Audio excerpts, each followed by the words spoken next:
las fuerzas de defensa del Estado. Se dedican a otras actividades, en caso de una catástrofe, apoyar a la población, dedicarse a la rehabilitación, al adefentamiento. ¿Por qué?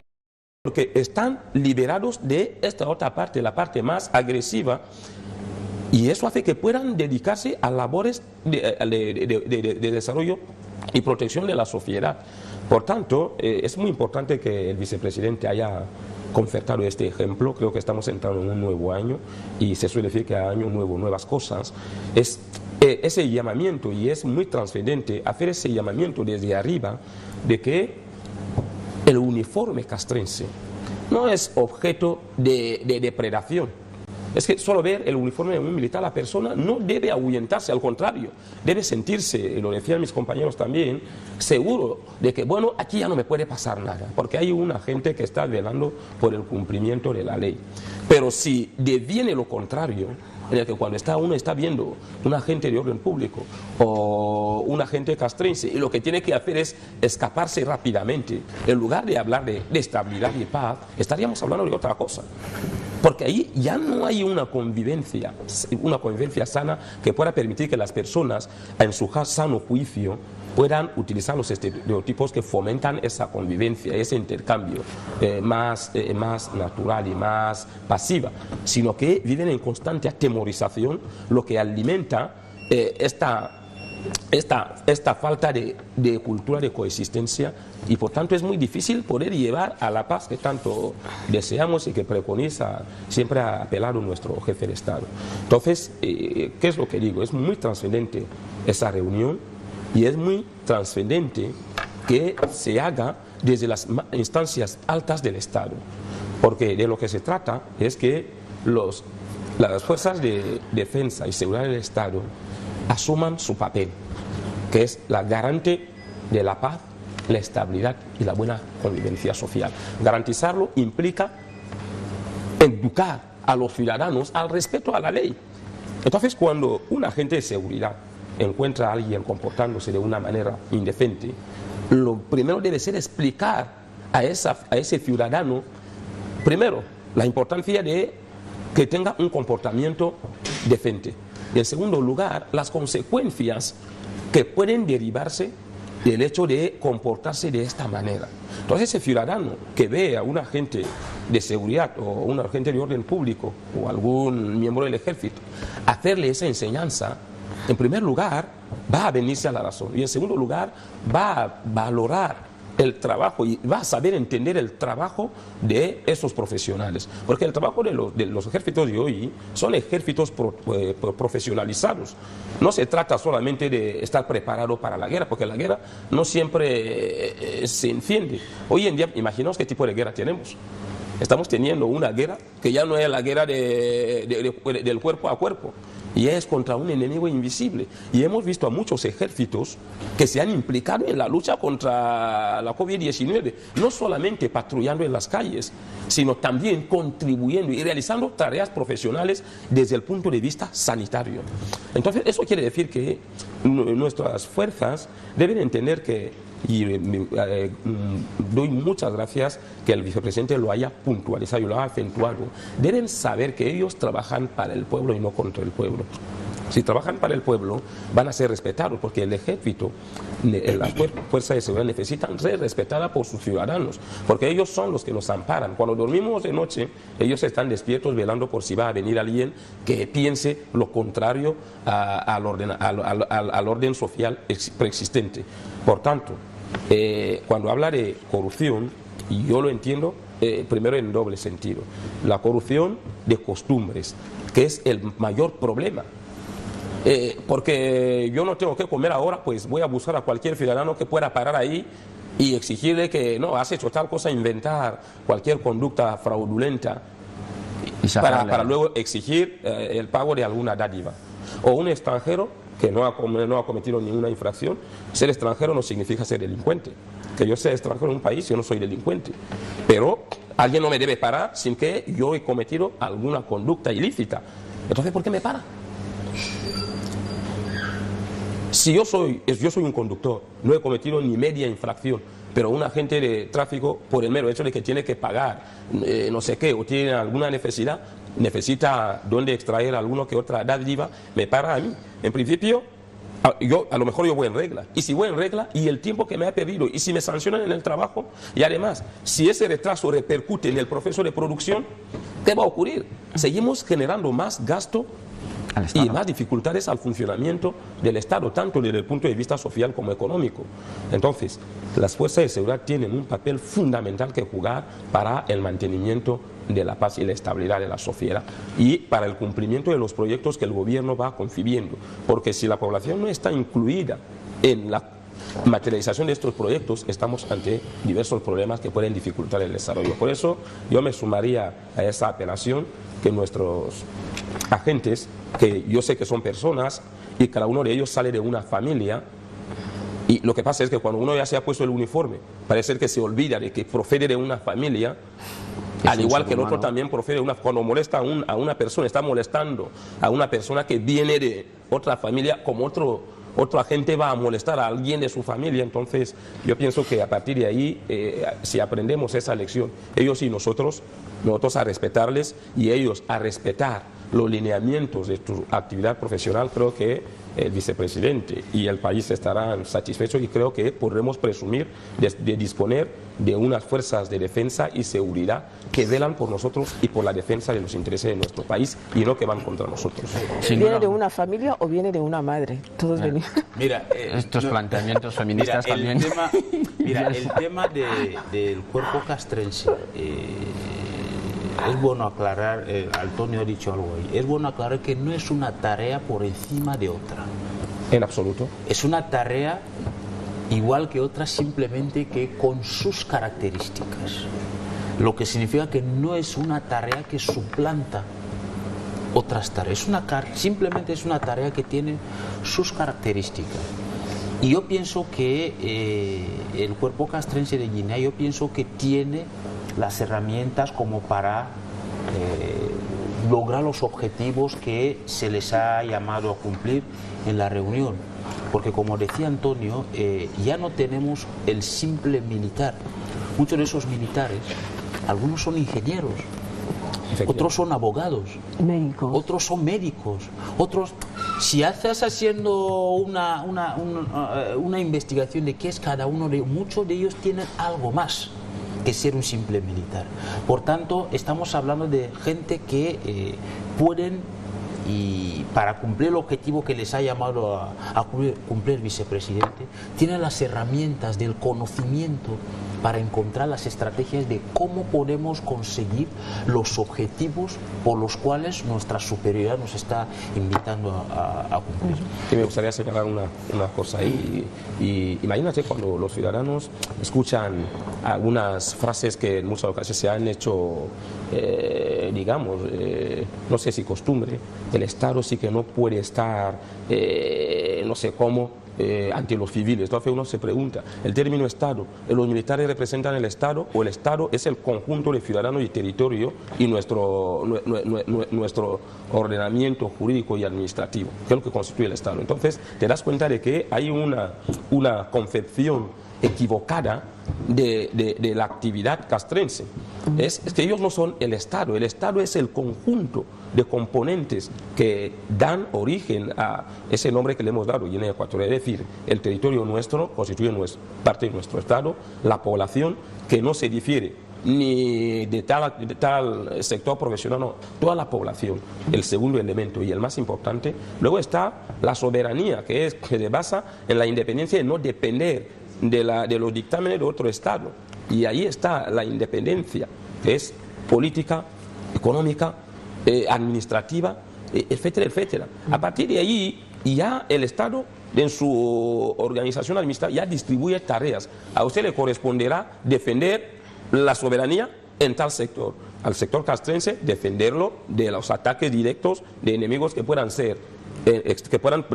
provenir del exterior o del interior. Pero no es que ellos son el Estado, lo cual quiere decir que todo se supedita a sus dictámenes.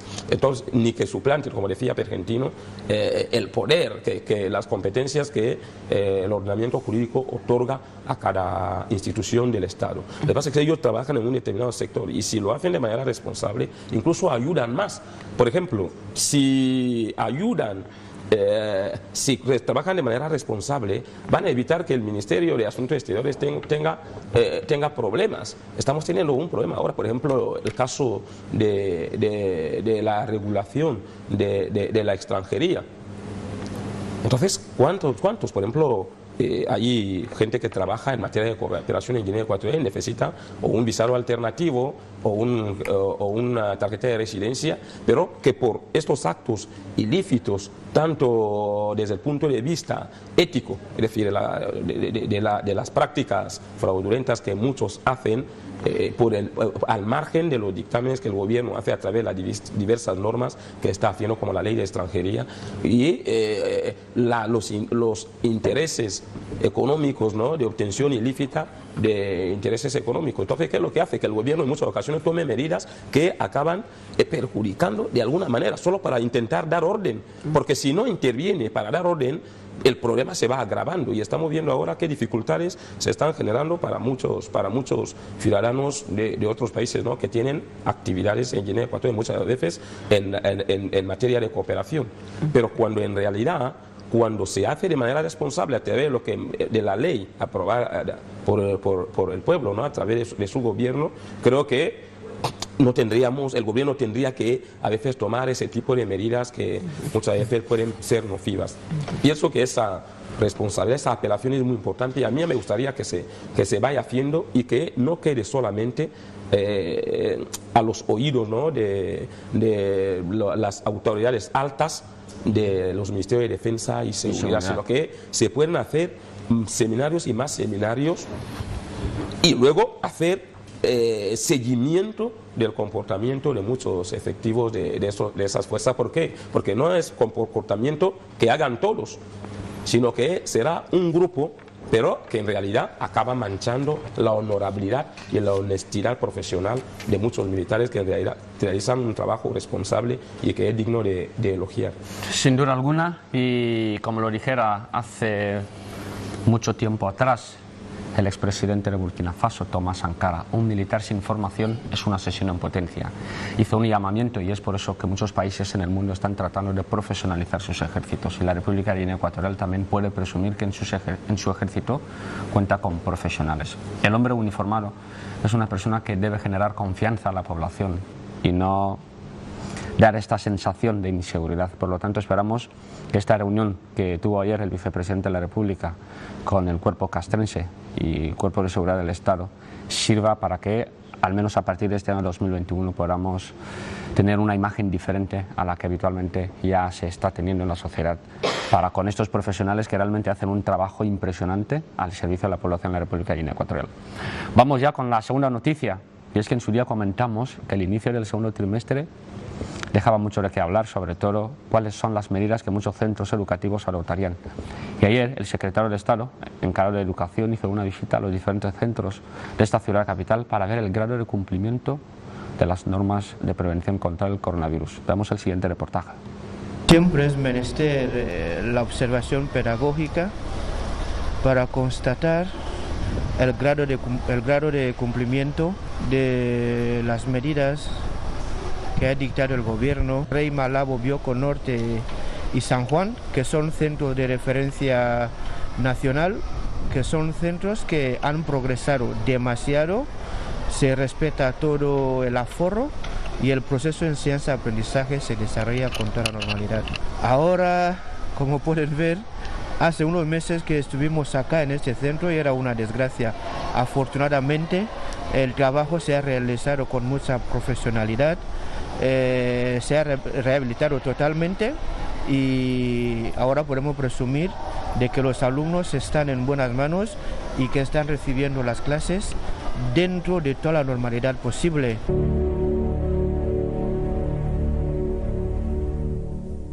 Estas palabras generan una especie de calma, ¿no?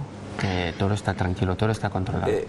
Demuestra una especie de calma, pero también demuestra el trabajo realizado.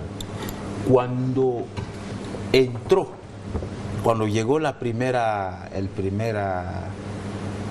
persona infectada de COVID en Guinea, la mayor parte de la alarma, la gente lo inclinaban al Ministerio de Educación, donde pensaban, sobre todo los padres, ¿no?, de los niños, cómo los niños ahora van a continuar. Primero, van a terminar lo que queda del segundo semestre y continuar el tercero. Entonces, el Ministerio de Educación, ante una situación que no tenía prevista en el año realizar, empezó a trabajar ahí, empezó a dar las resoluciones que podemos hacer.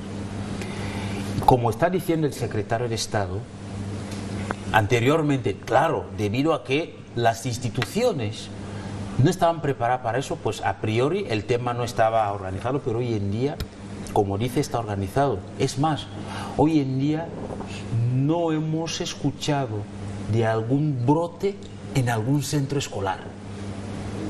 No hemos escuchado algún accidente así en algún centro escolar, tema del COVID. A ver, la crisis sanitaria sigue y los retos también siguen ahí. Y por eso ayer yo estaba felicitando el trabajo del Ministerio, estaba felicitando el trabajo de todos los maestros y profesores, incluso el trabajo y el esfuerzo realizado por los propios estudiantes. Estamos hoy en día recibiendo la educación, pero desde otra manera, desde otro punto de vista, desde el distanciamiento, pero seguir recibiendo la educación. Hoy en día la UNESCO relaciona la educación con la edad. Si esperamos, que no sabemos cuándo va a acabar la crisis sanitaria, esperamos eso, nos sentamos hasta que se resuelva el tema y es cuando podremos volver a abrir las escuelas, ¿qué será con aquellos que, primero no sabemos cuándo, pero qué será con aquellos que, por ejemplo, cumplan los 20 y pico de años y todavía siguen la secundaria? Tendrán problemas para pasar a la universidad y así sucesivamente. Por tanto, esta es la importancia que ha visto el Ministerio de qué podemos hacer, qué podemos reorganizar para que podamos seguir teniendo aulas de clase y siguiendo con la formación. Yo pienso que la felicitación de verdad la doy a todas las personas que han colaborado, incluso el maestro, como yo decía ayer, el maestro ha hecho un doble esfuerzo a pesar de no conocer las técnicas sanitarias, se ha involucrado en eso, como seguir manteniendo su formación a los estudiantes, pero también controlando las medidas sanitarias. Y no solo eso, en eso los médicos nos han... Que también ha aprendido algunas cositas. Exactamente, ha aprendido bastante de cómo hacer frente hacia las diferentes situaciones. Y yo siempre he dicho que la experiencia, aunque el ébola no llegó a Guinea Ecuatorial, pero la experiencia, porque como lo teníamos tan cerca, la preparación que hizo este país frente a esa situación, yo sigo diciendo que esa preparación mental ha servido para el tema de la pandemia del coronavirus, aunque nunca lo tuvimos, ¿no? Pero el hecho de tener al vecino ahí sufriendo, entonces uno ya va creando ideas, va creando estrategias, va creando qué haría en caso de. Y ese qué haría en caso de, ese conocimiento, de verdad, yo soy de los que piensan que nos han ayudado a proyectar qué podemos hacer, cuál es la probabilidad de, y eso ha sido muy, muy interesante. Ver la visita del secretario de Estado es como que la gente se prepara, ¿no? ¿Verdad? Nos preparamos porque llega, porque a veces suele ser interesante que los inspectores pasen desapercibidos, porque de alguna manera se encuentran la situación normal, real del terreno. La situación real del terreno, porque cuando se visita de esta manera siempre hay como una programación, vendrá a tal hora, entonces más más o menos todos nos Para ponemos que encuentre todo en orden. los mejores uniformes, las aulas más o menos bien equipadas, todo limpio, que llega. Entonces, claro, es normal que él encuentre así todo ya normalizado, aunque dice que en las visitas anteriores pues la situación no era igual, pero está bien que haya esta seguridad que se espera, sobre todo en los centros educativos donde más o menos van nuestros hijos, y que todo esté según lo acordado por el comité sobre las normas de vigilancia, para que no sigamos en este momento de la pandemia. Pero claro, está bien que todo se vea así de esta manera buena, pero yo por lo menos sigo apelando a esta parte que hacen los inspectores, que a veces no se les conoce, van a pie, a veces no avisan, no Sin dicen llamar la nada, atención. y Para sorprender. sí, pero para ver, no es la cuestión no es sorprender, es vivir el día a día. El día a día es tú no avisas, nadie sabe cuándo pasas y de repente apareces. Y yo soy tal, fulanito, y me gustaría ver esto, y pasas en un aula, pasas en otro y ya está. Pero ahí está, porque lo que se ve es que se ve un alumno tras otro. Yo esperaba que sería después de un alumno un asiento libre, otro alumno, no sé. Es lo que más o menos se esperaba, que hubiese más distancia de un pupitre a otro, o un alumno con respecto a otro, pero lo que se ve en las imágenes, no sé si son imágenes antiguas o son nuevas, pero se está viendo como que sigue igual, como el aforo está como era al 100%. Yo no sé si es la misma imagen, no lo sé. No sé si eso es un archivo o esto, pero lo que se está viendo es esto. Los alumnos uno tras otro. Y lo que se recomendaba era que hubiese ese espacio, ese espaciamiento de un alumno a otro, para que más o menos tuviesen esa distancia que se apela. Pero si dice que todo está bien, vamos a creerlo. Antonio. Bueno, en principio hay que confiar en la honorabilidad y honestidad de las autoridades del Ministerio de Educación y el resto de autoridades públicas. Si el mensaje que ha lanzado el secretario de Estado de Educación y Universidades es de tranquilidad a la población, yo creo que habría que confiar en ello, habría que confiar en que ellos están trabajando para generar esa sensación de seguridad, de tal suerte que cuando los niños van al colegio y otros van a la universidad, que las familias se sientan seguras de que van en un entorno sano y saludable, y que cuando regresen a casa lo harán sanos y salvos. Entonces yo creo que es muy importante transmitir ese mensaje de optimismo a la población. No quiere decir que en algún momento no pueda saltar algún desajuste, no quiere decir que de alguna manera, a lo mejor por cualquier despiste, aparezca un contagio. Lo que se trata es generar ese clima de seguridad, porque decía Pergentino que es muy difícil paralizar el sistema educativo para esperar cuando vuelva a la normalidad, porque ni siquiera sabemos cuándo regresará. Entonces lo más importante es continuar, pero ese continuar implica tomar todas las diligencias necesarias para que no se continúe en un clima de caos y desastre.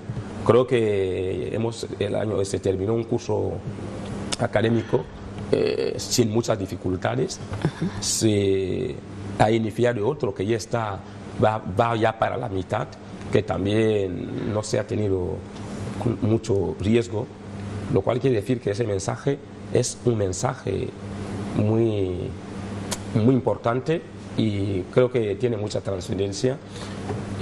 Sin embargo, y yo confío que justamente el mensaje que ha transmitido el secretario de Estado es real, es producto de la experimentación que ha hecho de los centros que ha visitado.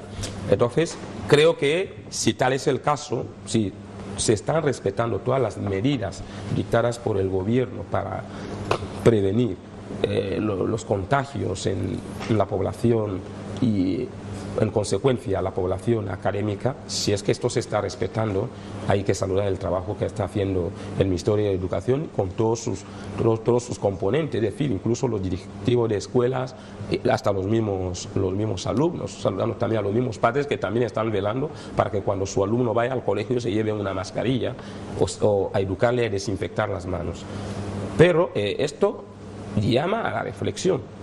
Este esfuerzo que se está haciendo y seguimiento que se ha hecho de la gestión de las medidas de prevención contra el coronavirus, si está dando esos resultados muy óptimos como está sacando a relucir de manera pública el Ministerio de Educación, pienso que esto implícitamente nos invita a deducir que el trabajo de inspección y seguimiento es fundamental. Entonces, eso apela a que si estamos teniendo dificultades hoy en día en el rendimiento académico de los estudiantes, a lo mejor hay que reforzar el sistema de seguimiento y control.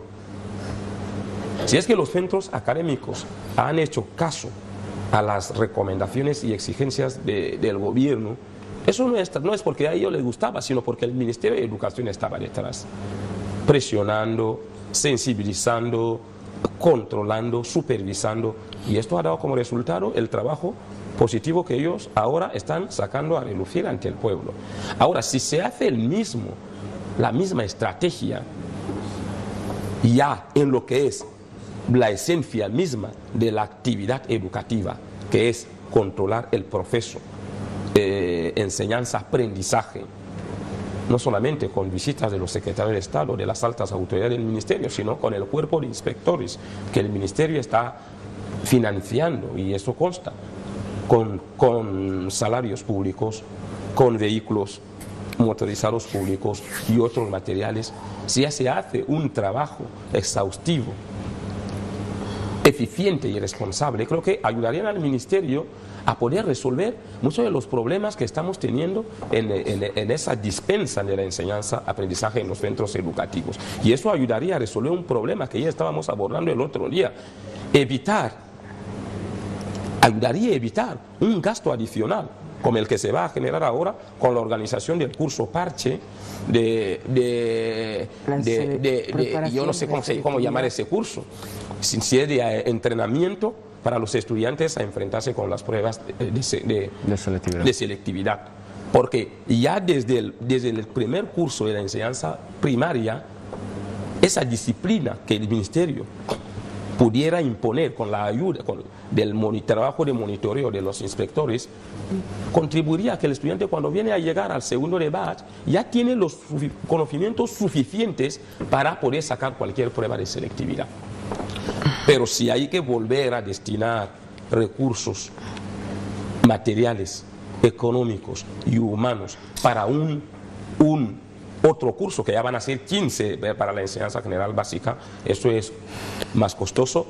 Y insisto, apela a que si el trabajo de control y seguimiento en materia de gestión de la lucha contra el coronavirus ha dado resultados positivos, esto nos invita o nos hace ver que si se hace ese mismo tipo de trabajo para hacer seguimiento del cumplimiento de las exigencias curriculares, de las exigencias tanto del cumplimiento de los deberes como de todo el proceso de enseñanza-aprendizaje, creo que efectivamente tendríamos estudiantes que ante cualquier prueba de selectividad pudieran obtener resultados positivos, sin tener que volver a organizar un curso adicional que supone un coste ya al Ministerio de Educación, pero que está obligado a hacer, porque tampoco va a dejar desamparado a este conjunto, a este numeroso grupo de jóvenes que el día de mañana tienen mucho que aportar al país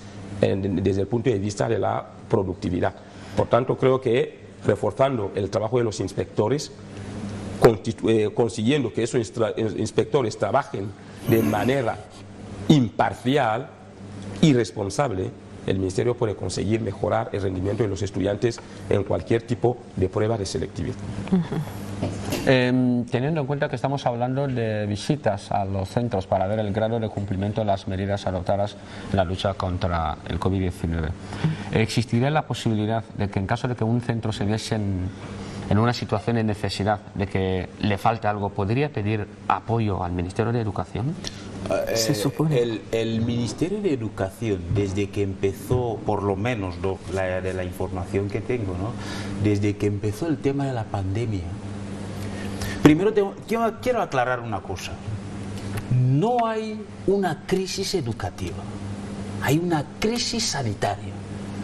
Simplemente el Ministerio de Educación está trabajando a que la crisis sanitaria no afecte al sistema educativo, su trabajo. O sea que eso hay que dejarlo claro. Y el curso allá voy.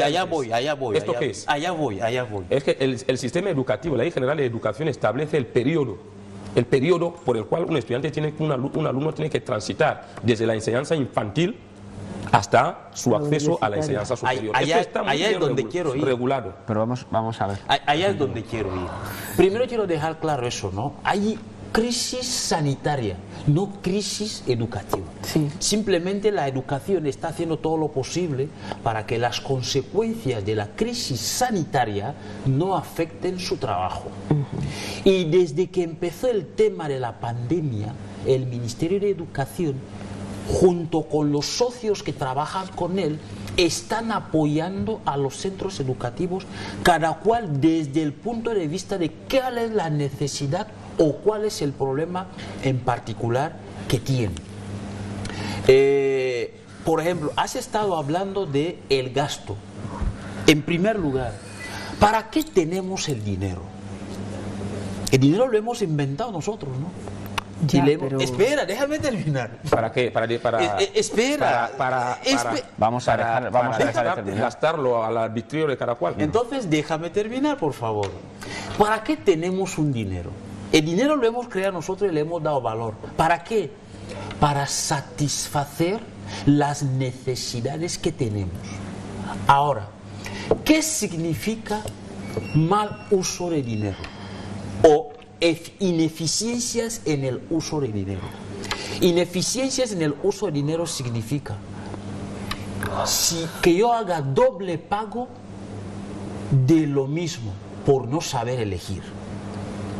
Ahora bien, en el sistema educativo, ¿quién es el que aprende y quién es el que enseña? El que aprende es el estudiante. Y el que enseña es el profesor, pero también aprende cuando enseña. Ahora bien, en todos los sistemas educativos existen estrategias de acompañamiento para la formación del estudiante. Ejemplo de ello, hay países donde para entrar a la universidad usted no va directamente, usted tiene que hacer un curso de acceso. Y ese curso de acceso, déjame terminar. ¿Cuál país? Espera. ¿Cuál país, por ejemplo? Por ejemplo, para entrar, para entrar en la Universidad de Jimlo, por ejemplo, es un curso de acceso. Te he puesto un ejemplo. Deje Guinea Ecuatorial aparte. Otro país. Sí, sí. Otro país. Por ejemplo, que no sea el examen nacional de acceso a la enseñanza superior.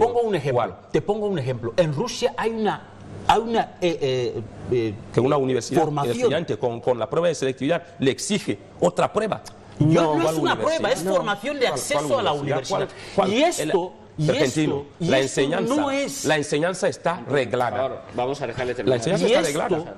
No es porque se gasta doble lo mismo. No tiene nada que ver. Pero usted no entiende nada de presupuesto. No, pero es para cada institución tiene un presupuesto. Ya, ese presupuesto pero es para asegurar la calidad. Para ejecutar las actividades pero no se trata de presupuesto. Pero lo que usted no puede hacer es que planifica para financiar un año y usted ahora vas a volver a pedir por lo mismo otra partida. Pero no es examen de selectividad, señor. No, mira, la Ley General de Educación establece, la actual, la vigente, establece dos cursos de enseñanza infantil, 6 cursos de enseñanza primaria, 4 cursos de ESBA y 2 de bachillerato. Lo cual Pero, quiere decir que Antonio, cuando el ¿quién le ha estudiante dicho llega que es un al curso final, reglado? cuando Ese no es un curso reglado. Entonces, para que veas cómo el Ministerio de Educación ahora tiene que hacer un trabajo que no es el suyo. El No, Ministerio no de es Educación, verdad, pero no. no es su trabajo. Estrategias El de Ministerio, el contingencia Ministerio de de Educación. Pero Antonio, no es un trabajo tiene que nada es que ver. suyo. No, Es no es solamente para poder Son estrategias de llegar a igualar. Mira, Antonio, llegar a porque igualar. ahí está mi Llegar a preocupación, que igualar. ahora le estamos cargando al Ministerio de Educación. Ahora, No le estamos cargando. No tiene nada que ver, Antonio. Recuerde que Es tú como- pedías que se hiciera lo mismo en Zongzomo, en Bideín, Sí. en Mongomo. Imagínate, calcula qué coste es. Es que Pero no- anteriormente, el Ministerio no venía disponiendo de fondos para poder hacer ese tipo de cursos. ¿Por qué los hace ahora? ¿Por qué? Hace falta no tiene- que eso se no hace tiene el nada curso que ver para que con los los estudiantes fondos, superen las Antonio. pruebas de selectividad. Pero eso no tiene nada Esta que no ver es la- con... no es Mira, verdad, primero no es Argentino. un curso reglado, Existe un... no tiene nada que ver con la selectividad. Pero el ministerio son cursos no tiene por qué de cargar, el ministerio no tiene por qué O sea, el cargar curso- con la responsabilidad de los centros No es académicos. verdad. Pero lo que el entonces ministerio Entonces tiene no que puede hacer organizar cursos de Pero capacitación. ¿a quién no se puede, tiene el que ministerio cargar? no puede hacerlo para alumnos. No, ¿de qué me estás hablando? No puede organizar cursos de no, capacitación. Esto que lo hagan los centros son los que tienen capacidad Muy bien. académica, no un ministerio. Muy bien, pergentino. ya se os nota muy calientes, pero No es una así. pregunta que me Es Les bien. Yo no estoy de acuerdo Es que le estamos contigo. dando al ministerio Es un viernes. trabajo. ¿Por qué- que no es- por qué los Entonces, gobiernos- ¿por qué el ministerio, Espere. por qué hace falta que apoye a los centros educativos? Si al final acabará cargando con el muerto de tener que organizar cursos Pero para si los está enmendar. apoyando. Pero si los está Es lo que apoyando. estoy Pero lo que diciendo, pasa ¿cómo? es para Si no estoy- igualar. Mira, ¿por qué Es les- para igualar el ¿por qué- nivel. ¿Para Para qué ti les es un gasto apoya extraordinario. si al final va a ser el que tiene que asumir después la tarea de volver a nivelar? Es que en los Vamos a centros ver, académicos educativos es importante deben que tener este capacidad estudio, para Antonio, formar. Es muy importante que No estés es que el caliente, ministerio tenga que pero volver a no hacer nos otra vamos a formación. desviar del tema objeto de análisis. El secretario de Estado ha realizado Una visitas visita. a los centros educativos para ver el grado de cumplimiento coronavirus. Este es el tema objeto de análisis. Yo os Sí. he hecho una pregunta.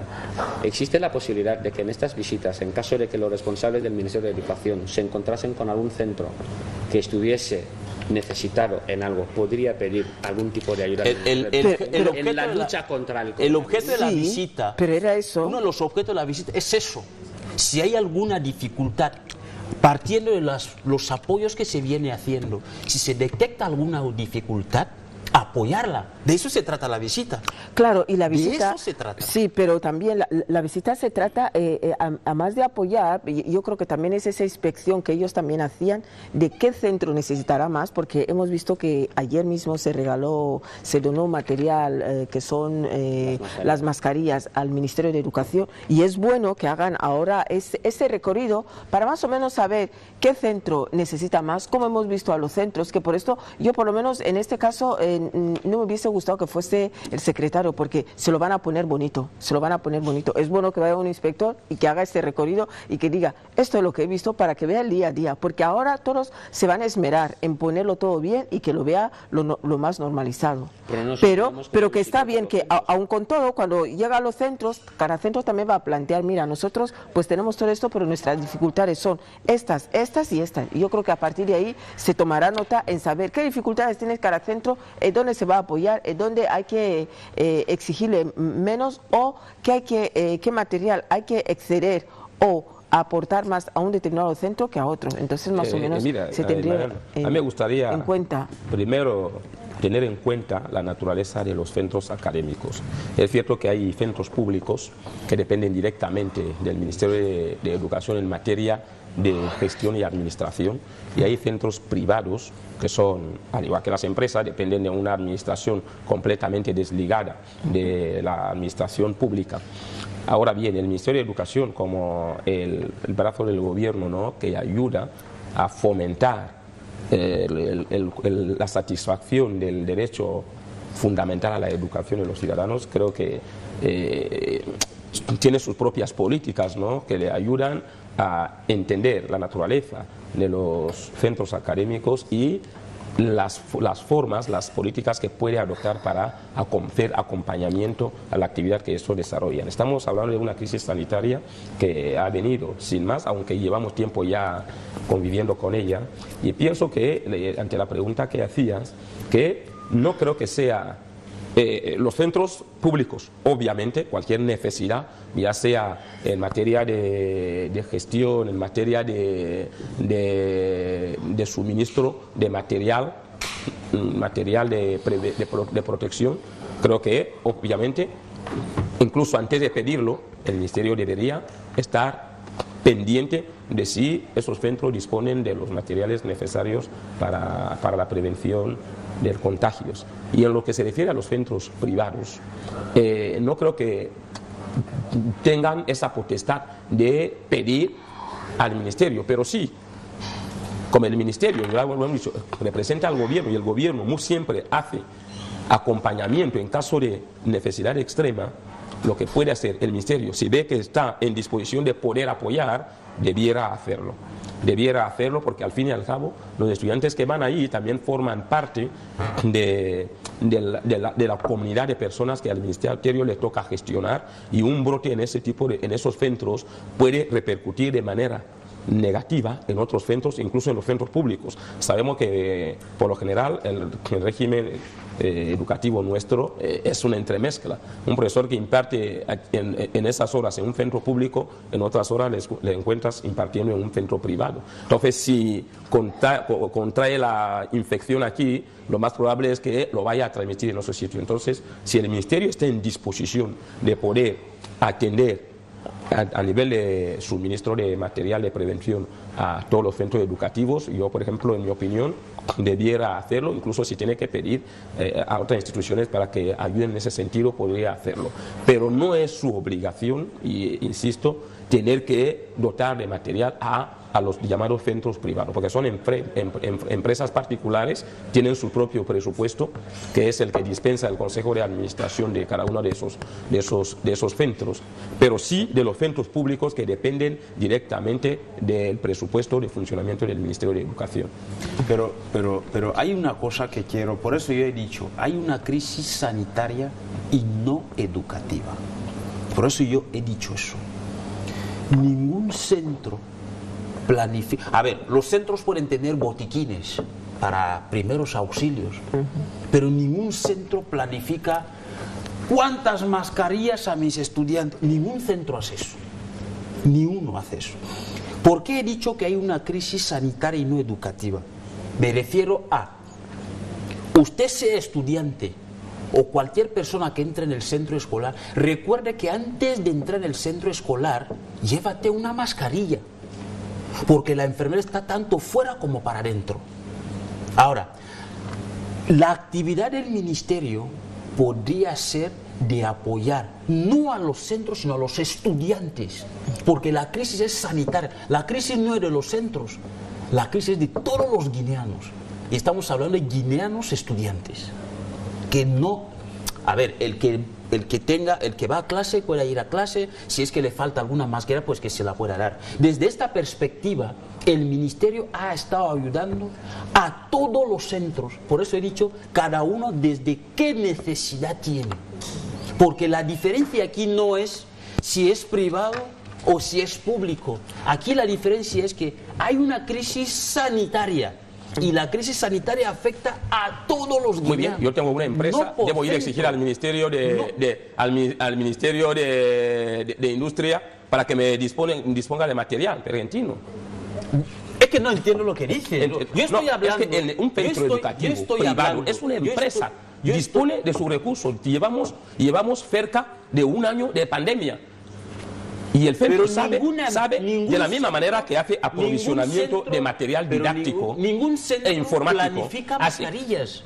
Ningún centro hace eso. Compra mascarillas. Puede comprar mascarillas. O sea, si el Ministerio no dispensa mascarillas a un centro privado, hay que ir a exigir al Ministerio que lo haga, obligatoriamente. Yo le he dicho que hay que exigir al Ministerio, yo le estoy diciendo, hay una crisis sanitaria. El problema es que tú quieres hacer una disociación, entre lo que es que el Ministerio esté gestionando, y lo ha hecho bien en materia de lucha contra el coronavirus, haciendo seguimiento para que los centros cumplan, cosa que es muy importante. Y esto esa experiencia hay que trasladarla a hacer seguimiento también para que cumplan también las disposiciones de la Ley General de Educación en materia de enseñanza-aprendizaje. Eso es difícil de entender, yo no creo que sea difícil de entender, para que intentes disociarlo. Aquí no hay disociación, es la tarea y las competencias de un departamento de la administración pública. Pero que un centro privado exija al ministerio para que le dote de material, es como si pudiera decirme que una empresa ahora mismo, Marathon, se vaya al Ministerio de Industria a decirle que, señor, usted me tiene que dar mascarillas. El ministerio se lo hace, es porque... Pero yo le he dicho que el ministerio le exige. Yo lo decía, el ministerio, si apoya a los centros, es porque se siente en disposición de poder hacerlo. Pero, y cuando Antonio, no tiene, no lo hará. Pero Antonio, no yo le he decir dicho lo mismo. que Mira, le exige el ministerio no puede decir lo mismo con Rey Malabo. No puede decir que no tiene. Si Rey Malabo carece de material de prevención, la obligación del ministerio es gestionarlo. Porque es un centro público y depende directamente de la administración del ministerio. Y no más. Pero un centro como Claret, o como que es un centro privado, ¿cómo va a exigir? ¿Cómo el ministerio va a estar obligado?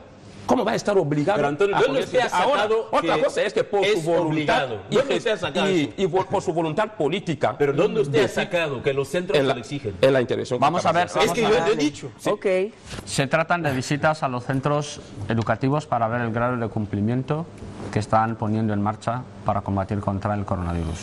El secretario de Estado va a visitar algunos centros y en su mensaje todo está controlado.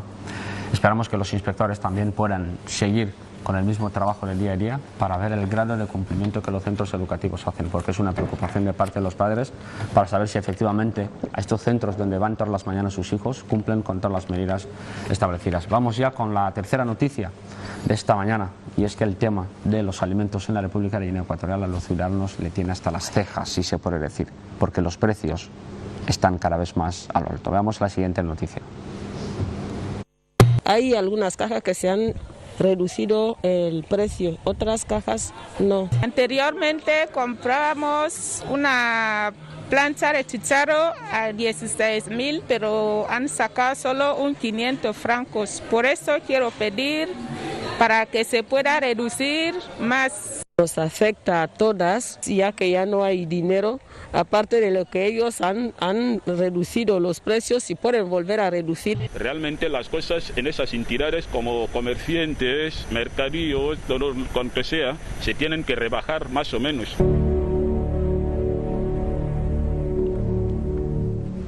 Bueno, este es el deseo y la necesidad de la población, que los precios se reduzcan, pero podríamos hacernos muchas preguntas al respecto. ¿Quién debe condicionar el precio de un producto? ¿El responsable de quien lo vende o la sociedad? Pergentino, tú que eres muy economista, en principio me gustaría saber ante qué tipo de mercado nos encontramos cuando hablamos de la cuestión de los precios.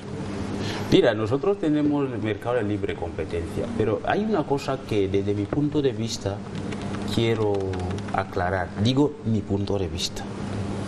Es que el tema de los precios realmente hay que aclarar que es una cuestión, la actual subida de precios es una cuestión que ha surgido recientemente. No tiene nada que ver con otras crisis, tiene que ver con la crisis del coronavirus. Y les explico el porqué. Desde que hemos entrado desde que el mundo entra en confinamiento, ha ocurrido dos cosas.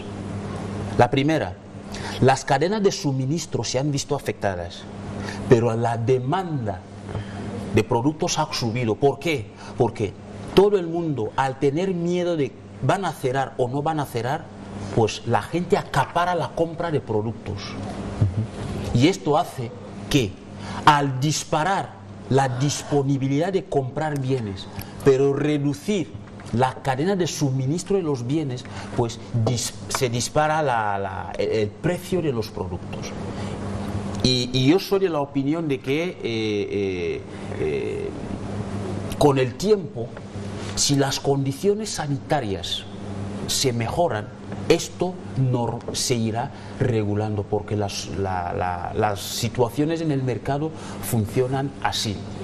Es verdad que los precios, por ejemplo, los precios del producto están bajando y los precios de los productos de primera necesidad como la comida están subiendo, pero mi punto de vista es que no tiene nada que ver con el tema de que alguna crisis, qué sé yo, tiene que ver con la propia crisis sanitaria. Por ejemplo, estamos viendo, lo mismo está pasando en Europa, ¿no? Por ejemplo, se reduce la cadena de suministro. Si ahora nosotros estamos hablando, por ejemplo, vivimos mayoritariamente de las importaciones, ¿no? Entonces, si la cadena de suministro se ve afectada por el confinamiento, por las medidas sanitarias, pero se incrementa el deseo de la gente comprar, porque no saben qué van a determinar los gobiernos mañana, lógicamente se dispara el precio de los productos. De hecho, te digo, el producto, lo que más compra la gente hoy en día y en el mundo entero es la comida. Entonces, cuando el precio de esta comida está al alza, sí, es preocupante. Pero yo soy de la opinión optimista de que si la pandemia se logra controlar, el agricultor tranquilamente puede regresar al campo y hacer la cosecha. El ganadero puede regresar al campo y hacer la cría del animal. Las empresas dejan de reducir el personal para la producción y fabricación de bienes y servicios. Los precios podrían regresar a como estaban antes del mes de marzo, por lo menos en Guinea Ecuatorial. Y yo soy de esa opinión. Sí, pero que también habría que añadir, porque siempre sucede en todas las épocas navideñas, cuando justo estamos entre la Navidad y el Año Nuevo, también se suelen encarecer los precios. No solamente es porque es tiempo, porque estamos en plena pandemia, sino que también los empresarios, la gente que más o menos suministra los productos, suele hacerse lo que llaman el agosto sube en estas fechas y por eso más o menos suben los precios.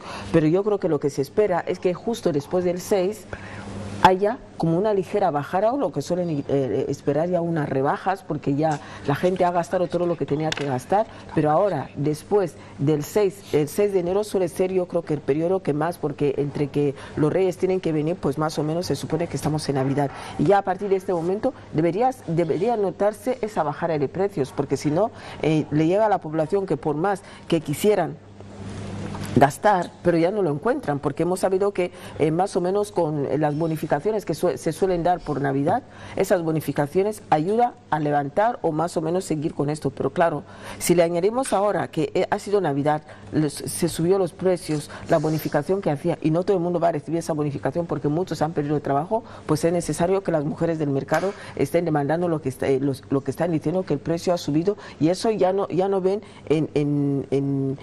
el precio que ellos ahora compran, ya no ven los beneficios, porque en un momento dado quien se dedica a la compraventa, como lo suelen llamar el buy y sell, el comprar y vender, ya no ve lo que tiene que ver, porque no puede subir tanto los precios, porque luego la población no le compra el pescado, por ejemplo, en este caso que está hablando del chícharo. Ya no habrá esto, entonces algo se tiene que hacer. Bonificaciones, se acabaron las bonificaciones de Navidad, se acabaron el efecto de Navidad, ahora hay que volver a la realidad, y la realidad es ir bajando esto, y no lo que se está viendo, que la bajada solamente sea un 500, porque si se baja solo un 500, mucho no se está viendo. Pero es un artículo en concreto. No, es un artículo en concreto, pero que la mayoría de los artículos suelen ser así, que más o menos tú vas viendo esa ligera subida que se van produciendo los productos. No es que el producto se haga de una manera excesiva, no, pero son pequeños cambios que va habiendo, que al fin y al cabo la gente se da cuenta que ha habido subida de productos. Mira, la subida de precios de alimentos está clara, no solo en Guinea, Usted sí, mire en todas las partes, estadísticas, sí, está en todas partes, pero mundo, por el efecto navideño. Pero el efecto navideño también porque la población recibe una bonificación extra, porque claro, todo el mundo recibe una bonificación por su empresa, por su trabajo, aunque 50% o lo que sea se recibe y compensa cuando hay esa subida. Pero cuando las bonificaciones han terminado, es bueno que vuelva a haber esa bajada. Antonia, el efecto navideño en realidad solía ser al revés. Es decir, la gente tiene... la gente, es verdad que es un mes donde, en el caso de Guinea, la gente es un mes donde se le paga un poco más. Sí. Pero también Pero en el las caso de empresas... Guinea, en todo el mundo, la gente recibe esa bonificación. Sí, sí. Antonia, estamos Yo analizando pongo la un situación de ejemplo los de precios en Guinea. Sí, yo pongo un en ejemplo, nuestros ¿no? mercados. Entonces, ¿qué pasa? Las empresas ya conocen esa situación, pero también conocen la situación de que es un tiempo corto. Entonces, al ser un tiempo corto, es arriesgado subir los precios por un periodo. Los precios no se suben por un tema de un mes. Es mejor hacerlo por un tema de a mediano o a largo plazo. Pero también en este periodo las empresas, al ser, ¿cómo cogen nuestro dinero que nos ha llegado un poco más?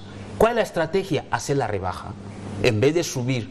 Cuando es a largo plazo, se sube el precio. Cuando es a corto plazo, acepte el producto atractivo que lo cojas. Entonces, el efecto, he dicho que solía ser al revés, donde hay más rebajas, pero ya queda menos dinero en el bolsillo. Es lo que por lo general solía ocurrir, porque la gente compra y tiene menos dinero en el bolsillo, pero más oportunidad de comprar. Lo que ha ocurrido en este año, y te digo, esto ha empezado desde el mes de abril, no ha empezado desde el que empezó el año. Lo que ha ocurrido es mi opinión personal, mirando la curva incluso del mundo entero. ¿Qué es lo que más ha subido en el mundo entero? ¿Qué es lo que más ha ocurrido en el mundo entero? Baja el precio del petróleo y sube el precio de los alimentos. Pero ¿por qué los alimentos suben? ¿Por qué los alimentos suben? Por el efecto de... Se ha reducido la cadena de suministro debido al confinamiento del coronavirus. Pero el propio efecto de confinamiento debido al efecto de coronavirus ha creado el efecto acaparamiento. Es decir, la gente está incierta de qué medidas van a tomar los gobiernos con respecto al coronavirus. ¿Van a confinar mañana o pasado? Pues compran en grandes cantidades que muchas veces no compraban antes. Pero no hay el mismo suministro. Y esta es la preocupación, porque muchos dicen, oye, el decreto dice hasta el día 15. Entonces, el propio efecto de la propia situación de oferta-demanda que regula los mercados se ha manifestado. Y lógicamente, las familias, nosotros los consumidores, lógicamente nos vemos afectados. Pero te digo, el efecto... Es mi opinión personal, viendo la proyección desde el mes de abril, no solo Guinea Ecuatorial, en el mundo entero. Yo creo que la razón ha sido y sigue siendo el tema de la crisis del confinamiento debido al coronavirus, que ha reducido el suministro, pero ha incrementado las compras. Antonio, ¿qué piensas? Mira, me gustaría volver a la pregunta de inicio. Es decir, ¿quién tiene que regular los precios? Yo creo que fue la pregunta que planteaste, y a mí me parece una pregunta muy importante, porque todo lo que estamos hablando tiene su origen en la política de precios. Entonces es muy difícil determinar la responsabilidad de un determinado individuo, de un determinado órgano de la fijación de precios, si estamos hablando de que estamos en un mercado de competencia perfecta. Es decir, si estamos en un mercado de competencia perfecta, o lo que llámese a libre comercio, lo libre mercado, entonces cada cual fije el precio de acuerdo a la rentabilidad que espera sacarlo en la oferta que lanza al mercado. Entonces, de lo que allí la ventaja suele derivar, cuando hablamos de competencia perfecta, para los consumidores hay ventaja cuando hay múltiples oferentes. Pero si estamos en competencia perfecta, pero en realidad la competencia no es efectiva, quiere decir que a lo mejor el número de oferentes es muy limitado, podemos incluso acabar en un oligopolio, donde las empresas, independientemente de que hayan 1, 2, 3 o 4 o no sé cuántas empresas, sin embargo, acaban conviniendo un precio que ya no hace competitividad la oferta. Y allí es donde se plantea el problema. Y ahí es donde deriva la cuestión de quién fija los precios. Porque lo más normal es que cada oferente de producto o de servicio fije el precio de su producto, pero teniendo en cuenta que va a competir con otros oferentes, y esto suele amortiguar las pretensiones de exigencia de los oferentes de los productos, porque sabe que está compitiendo con otro o con otros precios. Pero cuando hay limitación de la oferta, lo más probable es que los pocos oferentes que hayan confierten un precio, al final ya no se convierte en competencia perfecta, acabamos en un oligopolio. Por eso, algunos estados toman la medida de que, bueno, como yo no puedo intervenir en el mercado, porque es libre mercado, lo que yo voy a hacer es hacer una política, una ley de precios que establece un límite de fijación de precios, de tal suerte que tal producto puede tener precio medio tal. Entonces, el oferente ya sabe que, bueno, mi límite del precio de tal producto solo puede llegar hasta tal, yo no puedo subirlo más, porque estaría contraviniendo ya las leyes de competencia en el mercado, es decir, la política de mercado del Estado. Ahora bien, esto, ¿qué va a ocurrir? Afectará también directamente a la carga impositiva de los productos, es decir, ¿cuál es el coste de los aranceles, el coste arancelario que tiene que pagar una persona, teniendo en cuenta, por ejemplo, el caso de Guinea Ecuatorial, que es un país que depende mucho de la importación de productos? Lo más probable es que son productos que son gravados por la autoridad financiera. Entonces, cuando los gravámenes arancelarios que el importador tiene que pagar son superiores, obviamente repercutirá también en el alza de los precios. Ahora bien, nosotros estamos en un momento, y yo quiero señalar, incluso yo navego en dirección contraria, la situación de los precios que estamos hablando ahora no tiene nada que ver con el coronavirus, porque yo desde que vivo aquí lo he visto igual. No he visto que, como no hay coronavirus, los precios son bajos, nunca. Al contrario, los precios, y como en otros países, siempre tienden a subir en algún porcentaje, y en el caso nuestro suelen subir más. Incluso suele ser peor si el gobierno practica un pequeño aumento salarial, a veces un 10%, el precio de cada producto sube en un 15 o un 20%. Entonces creo que esto es más ya como tradición comercial que por cuestión de alguna que otra crisis. Por eso yo creo, y esto tiene que constituir un análisis de política, ¿no?, de política económica por parte de la institución pública correspondiente, de ver si la competencia perfecta se está desarrollando como es debido, y por tanto no pueden aparecer y exigir a alguien que cambie el precio de tu producto. O si estamos ante una situación donde no estamos garantizando esa competencia para que sea perfecta, porque tiene que haber múltiples oferentes por cada producto. Entonces, para evitar un desgaste del consumidor, es decir, evitar que caigamos en un oligopolio, allí es donde el Estado, esta es mi opinión, debiera intervenir para ver cómo estabiliza los precios. ¿Por qué? Porque el aumento de precio también tiene su coste. El consumidor reduce el consumo y esto afecta directamente a la producción. Menos mal y que vivimos de importación. Ahora lo que sí es cierto es que lo que puede provocar la crisis es que se reduzca, como decía Pergentino, ahí estoy con él, la cadena de suministro, porque tiene que recorrer una serie de dificultades para que el producto salga desde el lugar de origen hasta el destino, incluso para la propia adquisición. Ahora, los precios podrían verse condicionados por ese riesgo. ¿Qué puede hacer el Estado con su política económica? Analizar la situación arancelaria, es decir, si se ve la necesidad de reducir los aranceles, es decir, el coste de los impuestos que el importador deba pagar para que el producto pueda entrar en el país, pues habría que hacerlo para evitar ahogar al consumidor y un efecto, digamos, que acabaría, valga la redundancia, afectando también a la capacidad de la oferta, porque si yo traigo los productos y no se me venden digamos, de manera completa, o algunos se gastan porque no han sido consumidos por los ciudadanos, porque no disponen de poder adquisitivo para ello, entonces acabaré reduciendo mi capacidad de importación. Por tanto, lo que hay que estimular, y es lo que deben buscar tanto el agente regulador del mercado, el Estado, como los agentes económicos, las empresas y los consumidores, es que haya una estabilidad, de tal suerte que no nos falten productos, porque si terminan de bajar los precios, no acaban ganando, van a limitar. Entonces, buscar una alternativa, es hacer un estudio de qué tipo de mercado tenemos. La ley habla de libre mercado, pero habría que ver cómo funciona. Si funciona como tal, pues no hay nada que hacer.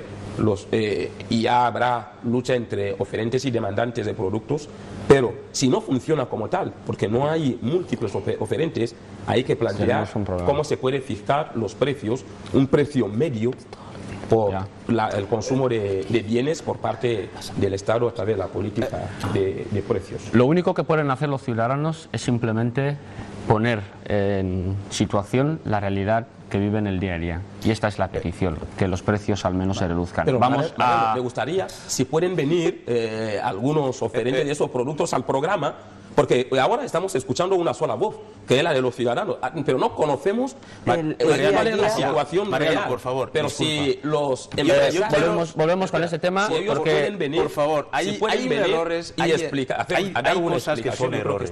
Hay cosas que son errores. Es como lo que yo decía aquí el otro día. Si tú mandas a tu hijo a clase, porque tú entiendes que en clase se recibe formación, se recibe moral y todo lo demás, pero en el camino a clase le dices, si un compañero te golpea, tú también golpéale, confundes al niño. Exactamente. Lo mismo ocurre en la sociedad. Es decir, el gobierno, es que no podemos darle o queremos darle responsabilidades que el gobierno no debe hacer, y si lo hace puede cometer un error. Vamos a seguir analizando este tema porque es muy importante y nos puede traer consigo muchos puntos de vista, que esto es fundamental, y me gusta que vosotros estéis calientes y que haya esta diversidad de opinión, porque esto hace grande la ciencia. Nuestro compañero Dalmacio seguro que ya está en el lugar de siempre. A ver, Dalmacio, ¿cómo se presentan las atmósferas en esta mañana? ¿Habrá mucho calor o hay posibilidad de que llueva? Buenos días. Buenos días. La cuestión está en que en la parte continental del país hasta el momento las lluvias no han dejado de ganar presencia y protagonismo, pero aquí en la isla seguimos muy pendientes sobre los puntos de la mitad sur de la isla de Bioko, eso sí, aunque vamos a repasar un poco la imagen del día. Hablamos de humedad relativa muy baja, apenas supera los 23%, lo que implica de que en esta jornada del viernes el fin de semana arranca con un buen pie en lo que se espera para los puntos de la isla de Bioko y en algunos puntos también la parte continental del país. Poco a poco iremos albergando estos datos de buen tiempo y se prevé volver a disfrutar en este fin de semana, durante el fin de semana de buen tiempo, tiempo que también podría compartir algún protagonismo con puntos de la parte continental del país, pero desde Malabo hablamos de estas imágenes que caracterizan y que confirman el pronóstico del tiempo en esta jornada del viernes. La tendencia es que mañana nos paramos un poco hasta la jornada del domingo, seguiremos muy pendientes también de este efecto atmosférico que suele ser típico en esta época del año en la isla de Bioko, de modo que si contemplamos la imagen, la visibilidad se disminuye un poco en comparación a la semana pasada. Insistimos a la prudencia y precaución porque este efecto, aparte de disminuir de forma más paulatina la visibilidad, también podría traer consigo importantes efectos en lo que respecta al organismo, sobre todo de enfermedades respiratorias. Muy pendientes de estos cambios del tiempo que se dan en plena época de sequía en la isla, pero no descartamos a la posibilidad de los cambios en los puntos del sur de la isla de Bioko, donde algunas nubes en desarrollo hasta el momento tampoco han dejado de ganar mayor presencia y problema. Vamos a repasar otros datos del día. Hoy es viernes, arrancamos el fin de semana con estas indicaciones, estos valores del tiempo desde la isla de Bioko. Hablamos de nubes mayormente cubiertos y que podrían descargar, precipitarse de forma más moderada de lo que se espera para los puntos de la mitad sur de la isla de Bioko. Toda esta franja estaría muy pendiente y en máxima alerta de las ligeras lluvias partiendo desde el Luba, alcanzar los puntos de la mitad sur en los puntos del distrito de Riaba. Estas mismas condiciones del tiempo también llegan en la parte continental del país, porque ayer mismo llovió de forma más moderada, eso sí, pero fueron lluvias de muy poca consideración en los puntos como por ejemplo en el Dinayong, donde el cielo tras día sigue prácticamente cubierto hasta el momento, con algunas heladas en los puntos más elevados y en las áreas de montaña. Poco a poco estas variaciones también han ido en los puntos más adentro del continente, desde el norte, Bibin, gran parte de Zorzom y Comenzán también se han visto estas variaciones de tiempo. Insistimos, yo personalmente a la prudencia y precaución sobre los puntos de la mitad sur del extremo vértice sur de Zorn, Batung, que también podrían alcanzar algunos puntos del sistema central, la provincia administrativa de Jibilo.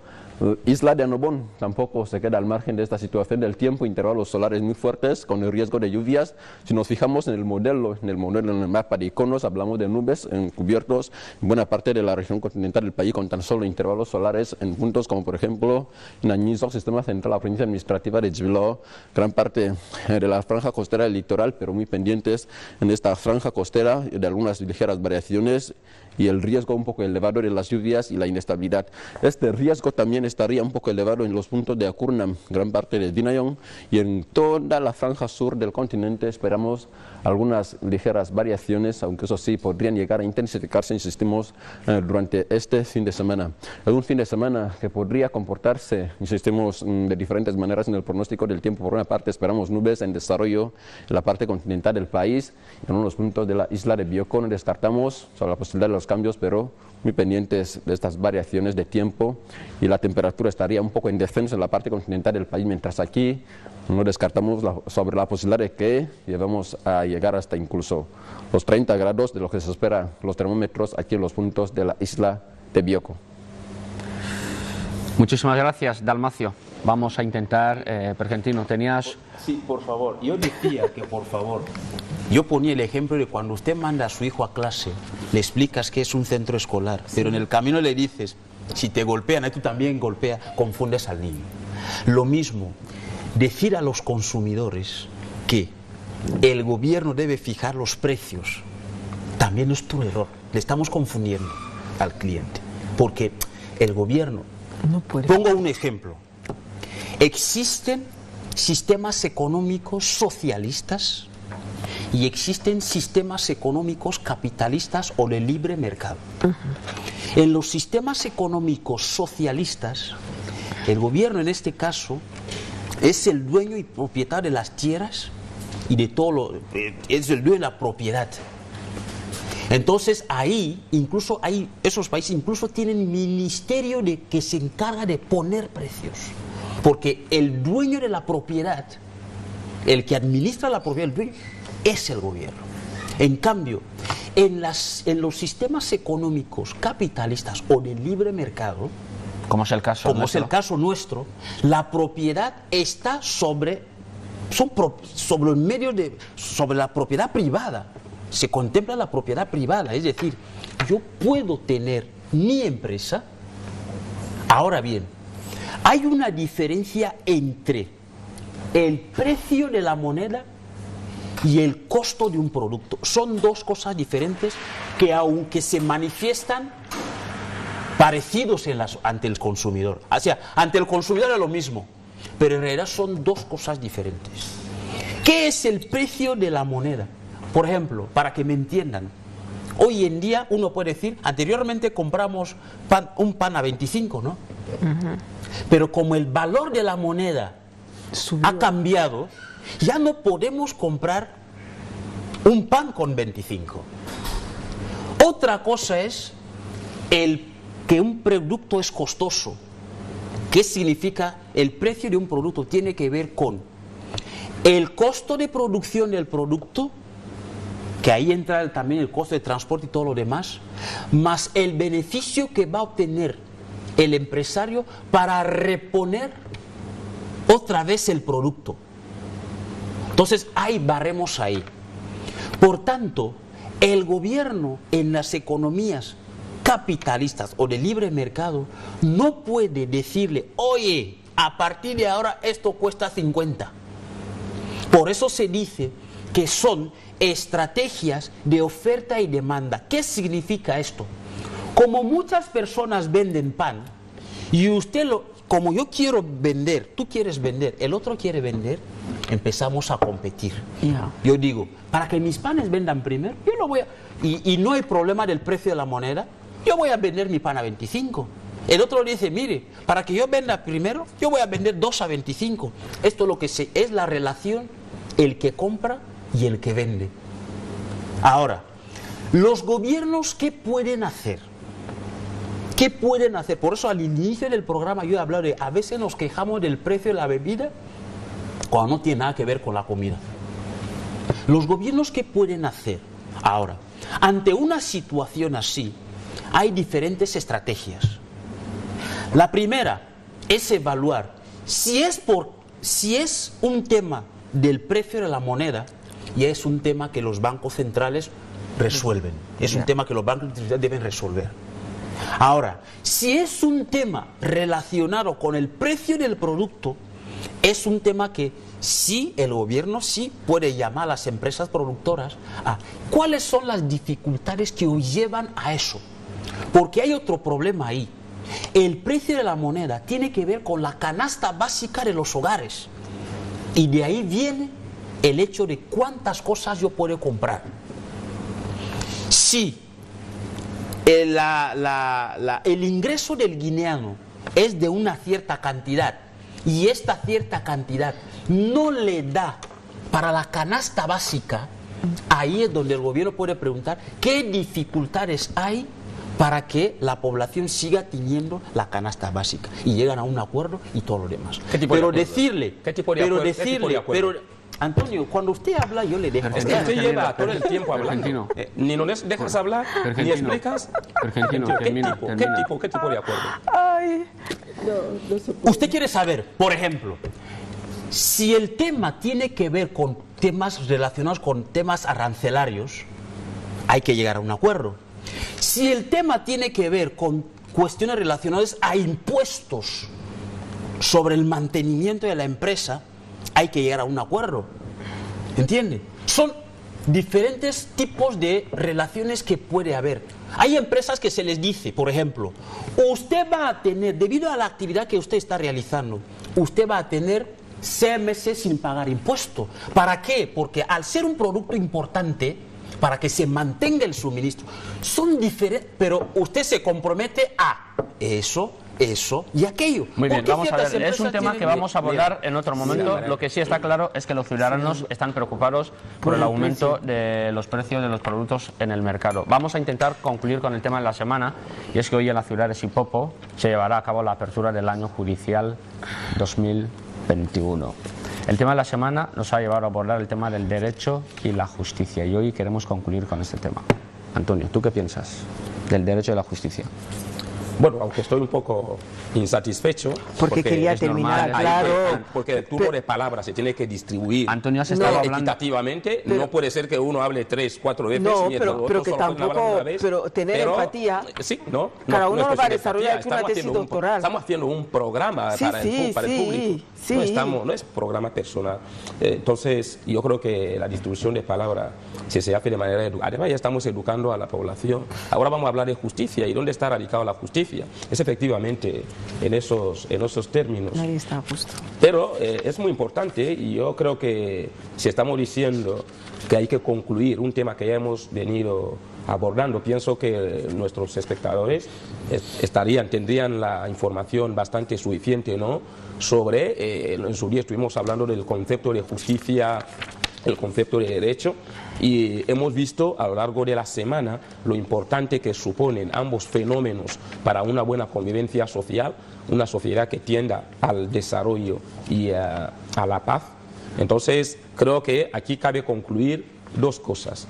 Por una parte, que la justicia como componente ideal de la buena convivencia, porque efectivamente la justicia nació con ese sentido de intentar de fomentar una armonía, buena armonía en la convivencia de la sociedad, una armonía basada en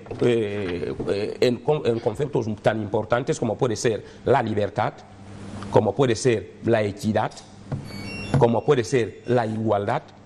Entonces, esos componentes, cuando repercuten en la vida de los ciudadanos de una comunidad, ayudan, como lo decíamos el otro día, a que cada uno se siente parte y responsable del destino de esta comunidad de personas. Y ahora, para dar forma y aplicación a ese ideal Entonces se requiere la materialización de un componente normativo que permite obligue a la observancia por parte de cada miembro de la comunidad, y ese es el derecho. Por eso el derecho es la parte material del ideal de justicia, y la justicia es la parte inmaterial. Ahora bien, para que una sociedad pueda funcionar de manera coherente, responsable y armoniosa, es imprescindible que se guíe por los principios básicos establecidos por el concepto de justicia. Y esos principios, como lo he dicho, son entre otros la igualdad, el respeto, la equidad. La equidad es fundamental, y la armonía, que son componentes que llevan al perfeccionamiento del espíritu humano y al regular las pautas de comportamiento. Ahora bien, hay que acompañarle de un cuerpo normativo, de una serie de normas que permiten que los ciudadanos en su actuar, en su obrar, deban hacerlo bajo los límites que establece ese cuerpo normativo que es el derecho. Entonces, cuanto más las normas jurídicas se orienten a fomentar el ideal de justicia, más posibilidades tenemos de fomentar una convivencia armoniosa y sana que permita que la sociedad pueda aspirar al desarrollo y a una convivencia pacífica. No hacerlo en ese sentido y confundir la paz en muchas ocasiones, como hacen muchas sociedades, con la ausencia de conflicto, sería una concepción errónea de lo que es la justicia, porque la verdadera paz es derivada de la justicia. Cuanto más tendencia tenemos a la justicia, más vamos derechitos y directos hacia el camino de la paz. Sí, antes de pasar la palabra a Antonia y Pergentino, para que también puedan concluir con este tema que hemos venido abordando a lo largo de la semana, que es el derecho a la justicia, seguro que nuestro compañero Manuel Bancua, desde la redacción central, ya está disponible para que nos diga cuáles son las principales noticias que podríamos destacar a esta hora de la mañana. Manuel, buenos días. Hola, muy buenos días, Mariano, ¿qué tal? Un abrazo a todos los compañeros del plató. Saludamos igualmente a toda la audiencia de Televisión Guinea Ecuatorial.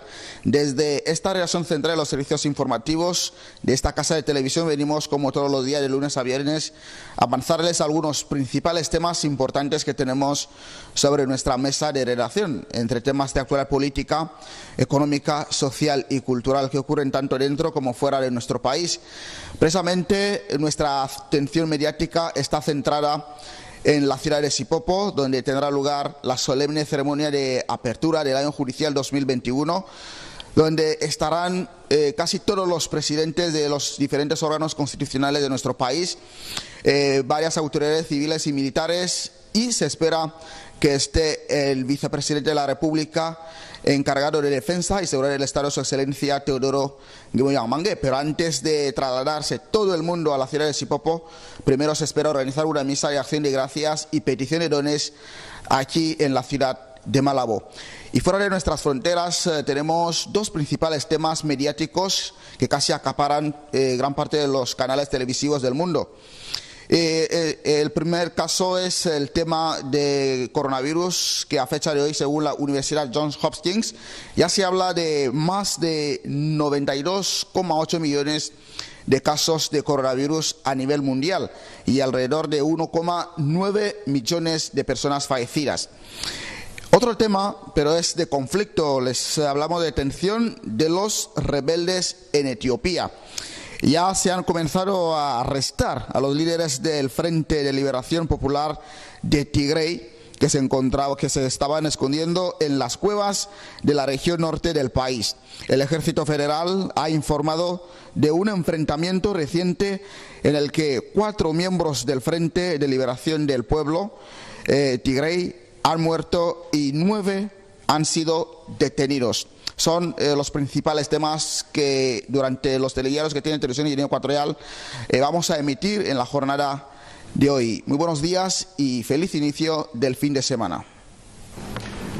Muchísimas gracias. Igualmente esperamos desde este programa que tengas un buen fin de semana. Antonia, vamos a intentar concluir con el tema pues concluir, nosotros quedaríamos en que nosotros, para más o menos seguir fomentando que haya justicia, es porque tenemos que favorecer a que se eduque en la justicia, y la manera de favorecer en esa educación en la justicia es darlo a conocer tanto a los niños como a los jóvenes, y la manera de dar a conocer a los niños, porque son los garantes de que en un futuro haya esos cambios que nosotros queremos que se dé lugar en nuestra sociedad, porque ya de mayores muchas cosas lo habrán pasado por alto. De ahí hay que estudiar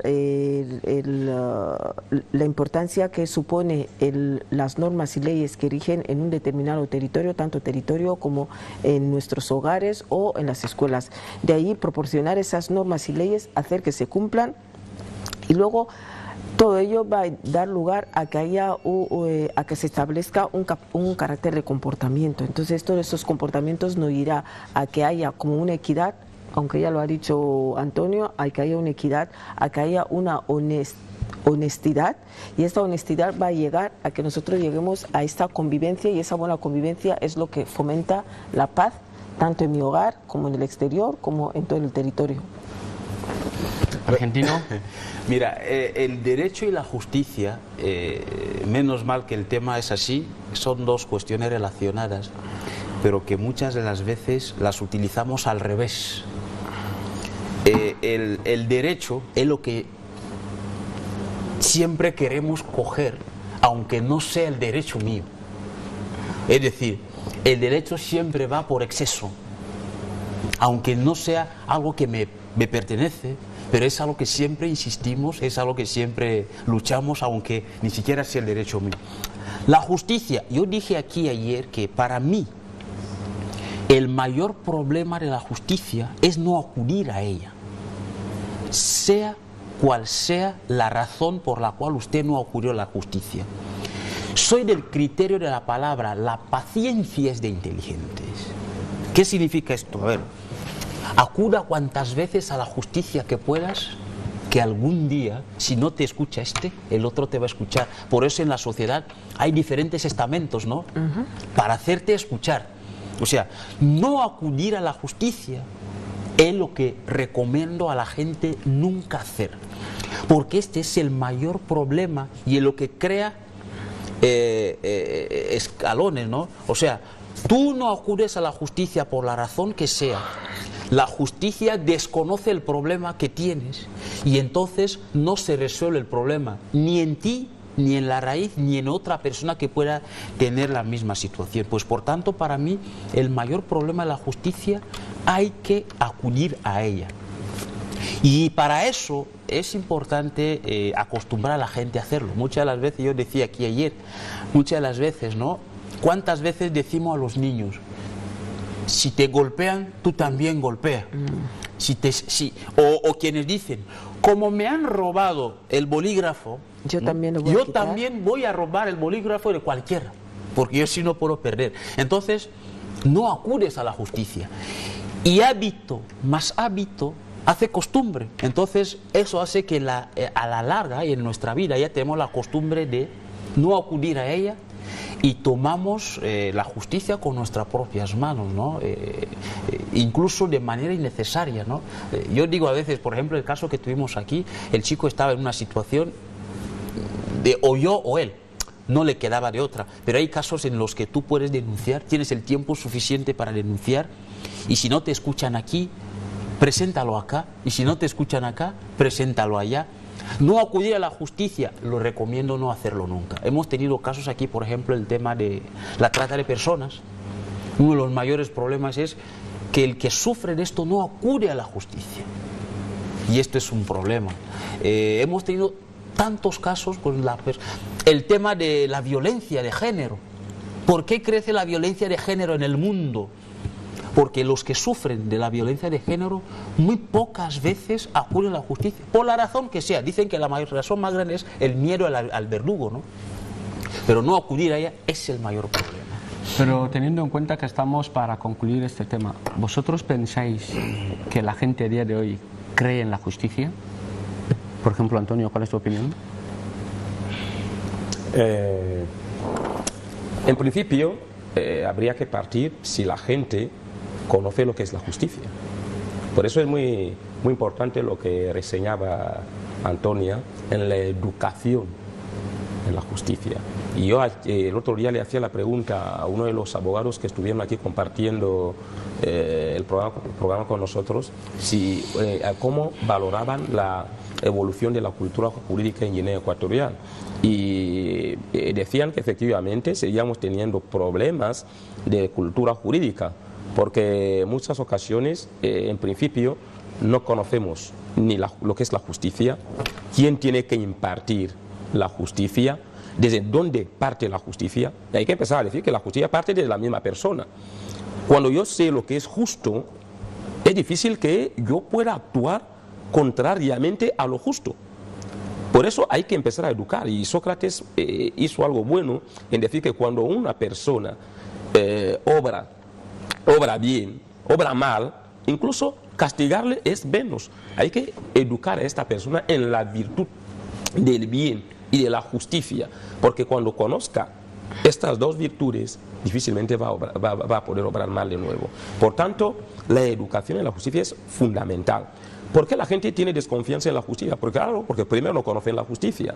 En segundo lugar, no saben cómo se distribuye la dispensa de la justicia. Muchas veces hay que entender antes la justicia como término genérico. No se refiere fundamentalmente a la administración de justicia. La administración de justicia sí es cuando ya se resuelven conflictos que hayan derivado por la forma, en la cuestión, por ejemplo, de la falta de desajuste en el comportamiento de un individuo frente a otro, en la reclamación de algún derecho. Ahí interviene ya el trabajo de la administración de justicia. Pero la justicia misma es un valor de convivencia que determina y orienta nuestra forma de comportarnos. De tal suerte que cuando nuestro comportamiento está guiado por la justicia, nosotros somos susceptibles de asimilar conceptos, yo lo decía, como la equidad. Cuando uno sabe que lo que tenemos hay que distribuirlo de manera equitativa, es decir, que cada persona coja lo que le corresponde y no que algunos se lo acaparen, ya estamos actuando en justicia. Cuando respetamos la igualdad de las personas, cuando respetamos la libertad de las personas, cuando respetamos a los otros, estamos actuando ya con justicia. Ahora bien, cuando ya se trata de la administración de justicia, lo que ocurre es cuando los administradores de justicia no trabajan en persecución de la justicia, lo que generan es una sensación de desconfianza en la población, que es lo que está ocurriendo. Ahora mismo estamos asistiendo a gente que prefiere ir a la policía, y cuando le dice la policía dice, vamos a tramitar el caso al juzgado, ellos rechazan, dicen que no, mandarlo ahí ellos no resuelven nada. O gente que prefiere ir al órgano legislativo, que es el Parlamento, para resolver conflictos. Y todo esto es producto de la desconfianza en la justicia.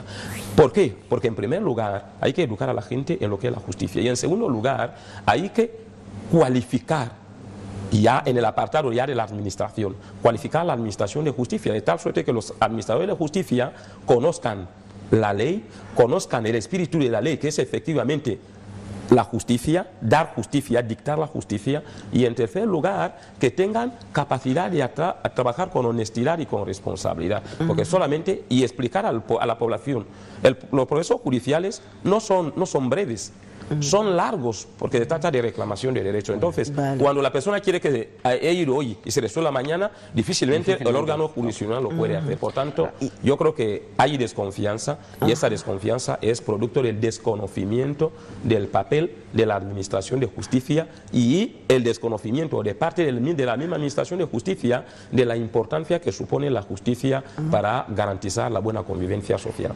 Y en eso de la justicia hay que tener esa voluntad y esa vocación de trabajar por el mundo y para el mundo. ¿Por qué? Porque en esa administración de justicia vamos a ver que muchos de los temas, de tal forma que queremos llevar esa equidad, esa empatía, habrá, por ejemplo, en el tema de la corrupción se podrá resolver, en la desigualdad se podrá resolver, en el tema de racismo no habrá xenofobia, y todo el mundo trabajará en esa cultura de la paz. Entonces hay que tener esa vocación y esa voluntad de querer hacer las cosas. Argentino, ¿tú qué crees? ¿Por qué los tiranos creen en la justicia a día de hoy? Yo sí creo que la gente cree en la justicia. El problema está en que el ser humano siempre ha tenido miedo a enfrentarse a sí mismo, a enfrentarse a la realidad que le encierra. ¿A qué me refiero a esto? ¿Qué pasa cuando alguien tiene razón de un hecho? Insiste en ir a la justicia, ¿no? Sí. Insiste. Pero el que sabe que hay algo ahí, por lo general son los que suelen utilizar expresiones como ahí no se van a resolver nada. Pero el que sabe que tiene razón, desde lo primero hasta lo último, te aseguro que estas personas por lo general insisten en la justicia. Te pongo un ejemplo. Usted ha tenido un accidente en la calle con su vehículo, se ha chocado con otro. Usted sabe que lo ha hecho todo bien. Usted sabe que tiene toda la documentación. Usted sabe que no tiene la culpa en lo que ha sucedido. Y el otro es todo lo contrario. ¿Qué te va a decir? Chico, vamos a resolverlo aquí entre tú y yo para que no... ¿Entiendes? Pero a ti en realidad te conviene que se haga bien porque tu vehículo está en juego. Te conviene que se vaya al lugar competente porque tú sabes que lo has hecho todo bien.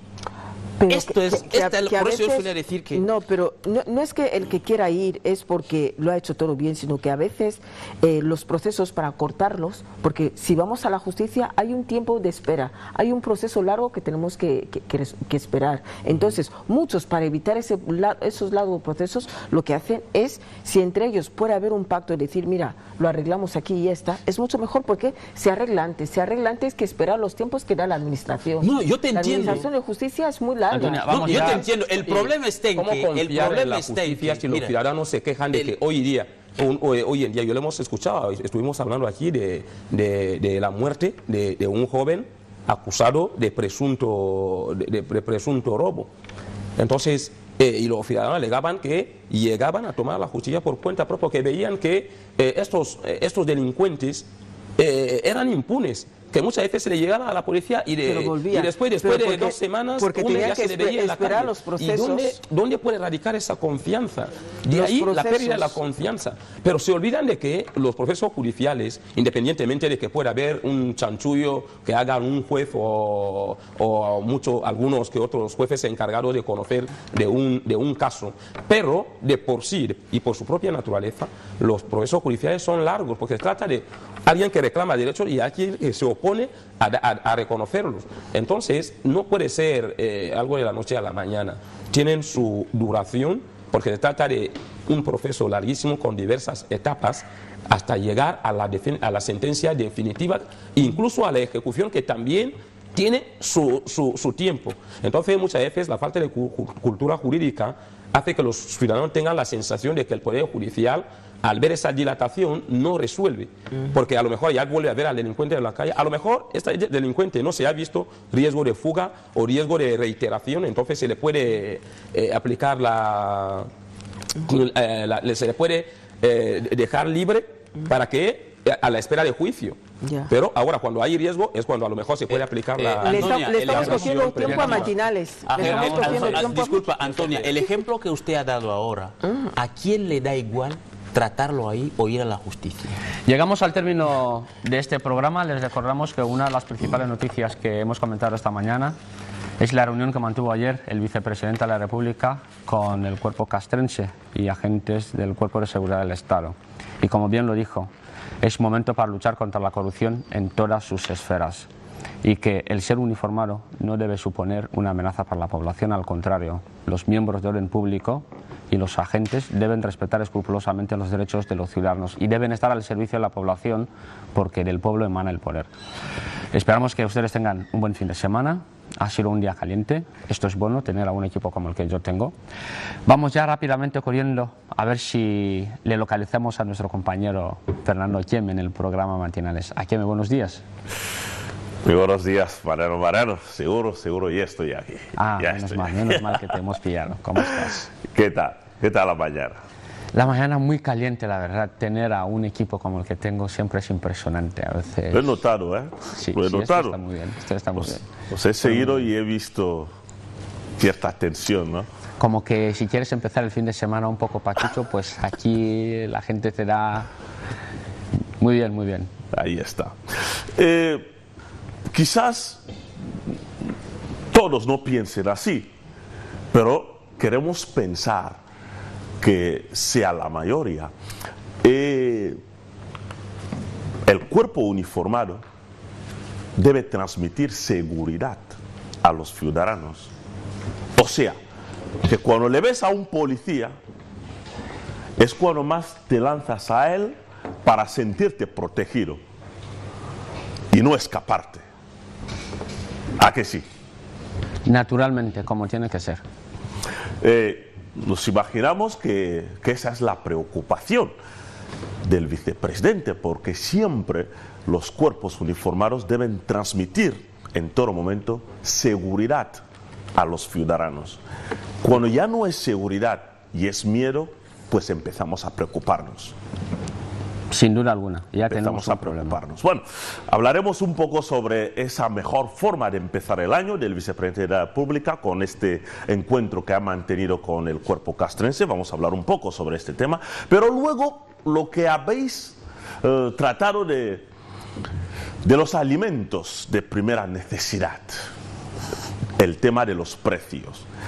Sí. Cuando los mayoristas suben los precios... Los Antonio Oresio, ¿no? Ahí mismo.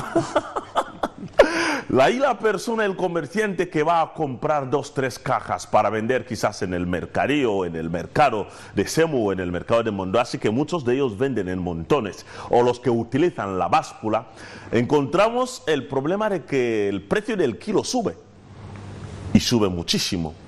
Y una familia normal y corriente de un hombre y una mujer con 2 o 3 hijos, compran 1 kilo de chícharo y le dan quizás 2 unidades. No sé si toda la familia puede comer esto. Es preocupante porque eso afecta directamente a los consumidores. Pase lo que pase, que se hable, que no, que el tema de inflación, el tema de las aduanas, el tema del otro, pero los que se quedan perjudicados son los consumidores. Somos nosotros. Nosotros, los que necesitamos comer todos los días. Sin duda. Entonces, es un problema, pensamos nosotros, y se debería tratar un poco más serio.